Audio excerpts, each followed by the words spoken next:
Former U.S. Secretary of State Colin Powell has a rule of thumb about coming to a point of action. He says that anytime you face a hard choice, you should have no less than 40% and no more than 70% of the information you need to make that decision. In that range, you have enough knowledge to make an informed choice, but not so much intelligence that you lose your resolve and inject hesitation and paralysis into your considerations. If you have less than 40% of the information you need, you're essentially shooting from the hip. You don't know quite enough to move forward and will probably make a lot of mistakes.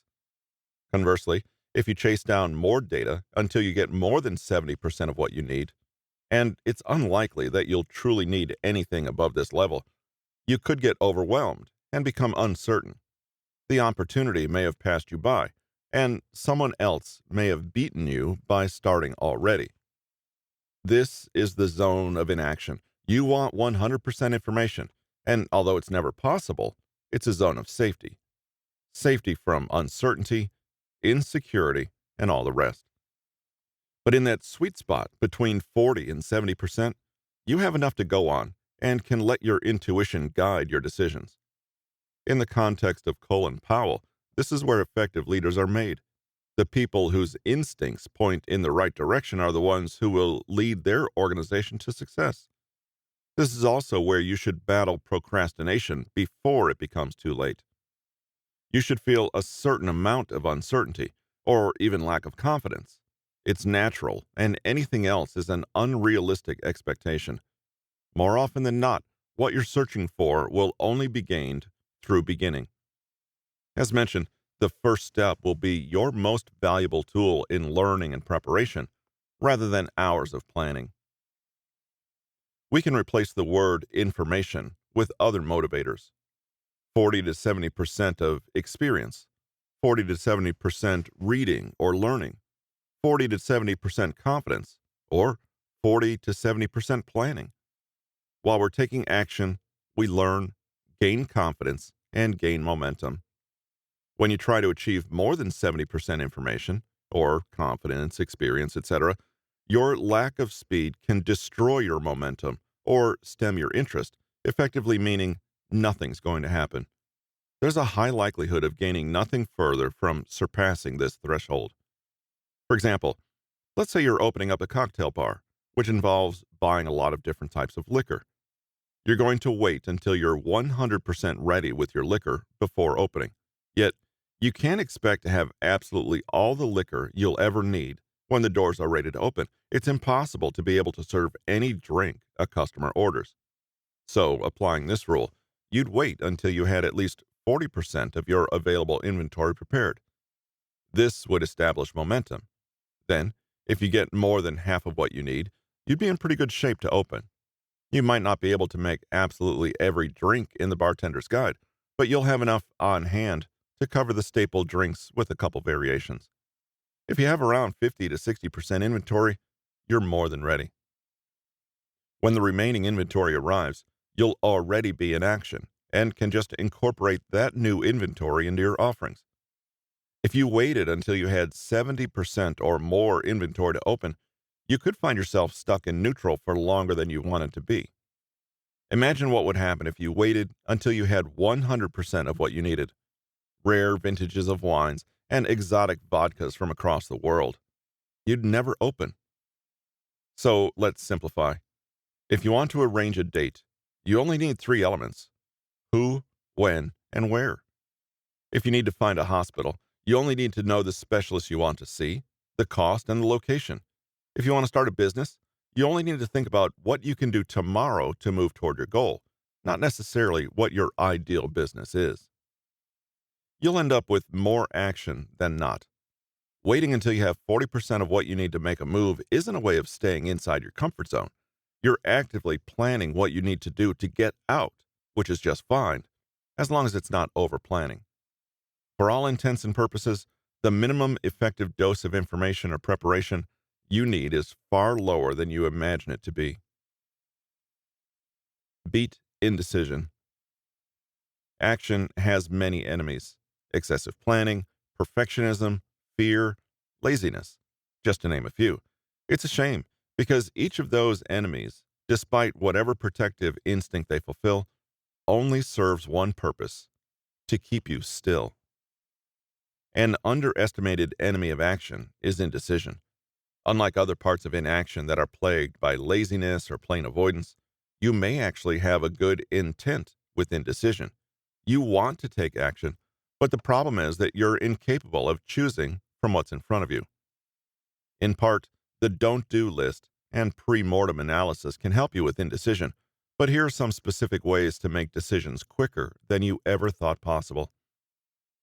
The first point on defeating indecision is to realize that almost every choice is reversible to some degree.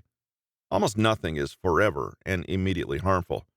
There's usually some sort of grace period when nothing is permanent if you don't wish it to be.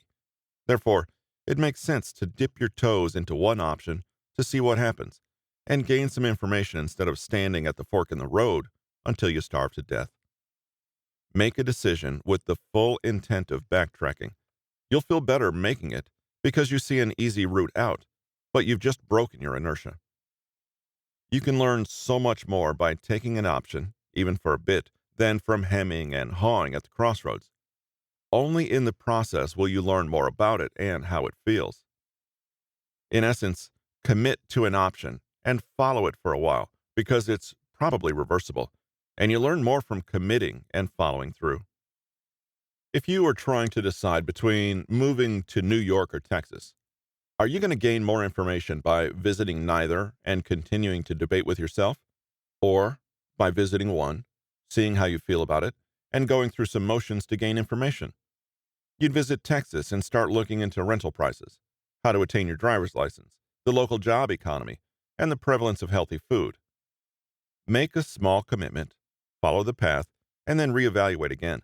The important part is getting away from complete stillness. Second, apply strict boundaries to help you make the choice for you. This streamlines your process and reduces the amount of thinking you have to do. For example, if you're struggling with what restaurant to pick for dinner, you might apply filters of healthy, inexpensive, within a 10-minute drive, and not hamburgers. After you set these parameters, you might only have one or two choices left over. It's like when you shop online and apply filters for size, style, price, and color. Suddenly, you're left with only two shirts to buy. If you're left with zero choices, remove one or two filters and work backward until you can make an easy yet satisfactory decision. You'll be left with options that are within your criteria, and at that point, what does it really matter? You can choose at random at this point with no loss in happiness or effectiveness, and you've successfully ignored everything that you don't care about. A corollary to setting boundaries is to first identify a default choice if you can't decide within a set amount of time. Pick your default up front, and then set a time limit where if you can't choose something else, you automatically go with the default. For instance, with your significant other, your default restaurant is an Italian joint. If you can't choose a different restaurant within 5 minutes, then to Italy you go.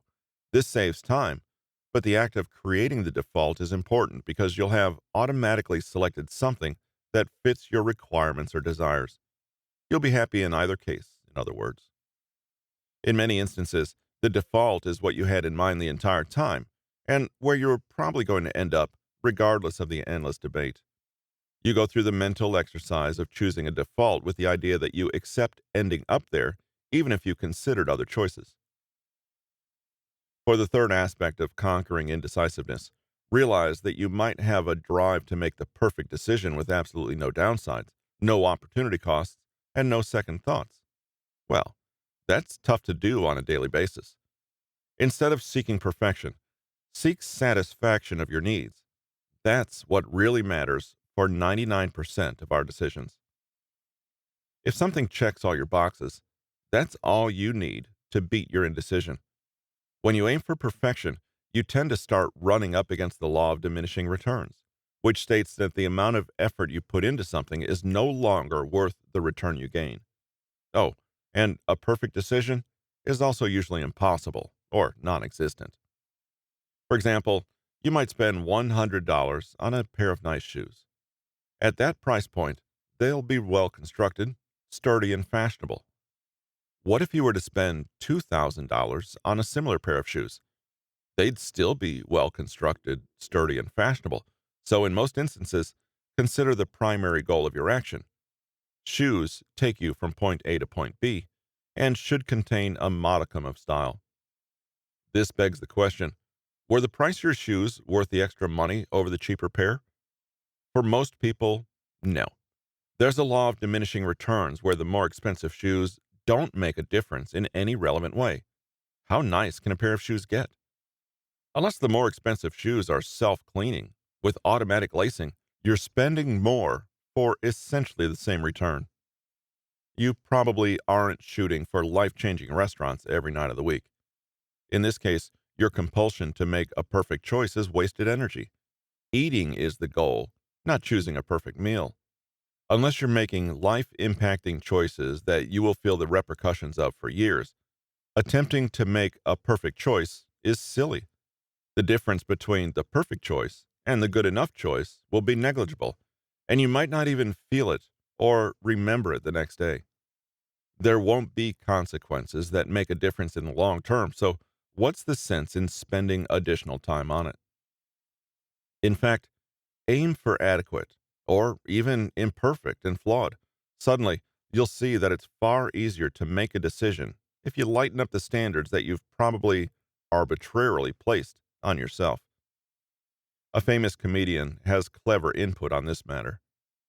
My rule is that if you have someone or something that gets 70% approval, you just do it. Because here's what happens. The fact that other options go away immediately brings your choice to 80 because the pain of deciding is over. This is surprisingly similar to what former Secretary of State Colin Powell has to say on the matter. Fourth, to make better and quicker decisions, engage in intentionally judgmental thinking. This is the type of thinking you've probably tried to repress, but it will be very beneficial for your decision making. Think in black and white terms and reduce your decisions down to 1 to 3 main points. Overgeneralize and don't look at the subtleties of your options. Willfully ignore the gray area and don't rationalize or justify statements by saying, but, or, that's not always true. Focus on what really moves the needle for you and ignore things that, while they matter, aren't the most important. Sometimes consuming less information will help this process because you're focused on a smaller set of factors. Let's go back to the example of choosing a restaurant for dinner. How can you think more in black and white terms about something like this? Simply reduce your restaurant choices down to what you might categorize as a first impression. Restaurant A is a place for burgers, despite the fact that there are 5 menu items that are not burgers. It doesn't matter. In black and white terms, it's a burger place. Restaurant B is expensive, despite the fact that it has 5 cheaper items. It doesn't matter. In black and white terms, it's expensive. Restaurant C is far away, even though if you hit good traffic, it's not too far. It doesn't matter. In black and white terms, it is far. Seeing options in black and white basically generalizes their traits and removes their subtleties. Remember, if we're talking about destroying indecision, this is one of the best things you can do. If you have a hazy stereotype of your two options and the stakes are relatively low, then that's all the information you need. A final method to be intentionally judgmental is to sum up your options in one short sentence only. No commas or addendums allowed. You aren't allowed to elaborate on anything. When you try this, you'll notice you can only end up with broad strokes, such as, it's a burger place that's 10 minutes away, versus, well, they serve burgers, but they also have lasagna and tacos. It's 10 minutes away, but I think we can get there faster. Which one is going to be easier for you to ignore or accept? Remember, the idea is faster action and not necessarily trying to optimize every decision that you come across. Making quick decisions is certainly a major pillar in erring on the side of action. Consider that indecision is another name for overthinking, and remember, we can't think and do at the same time.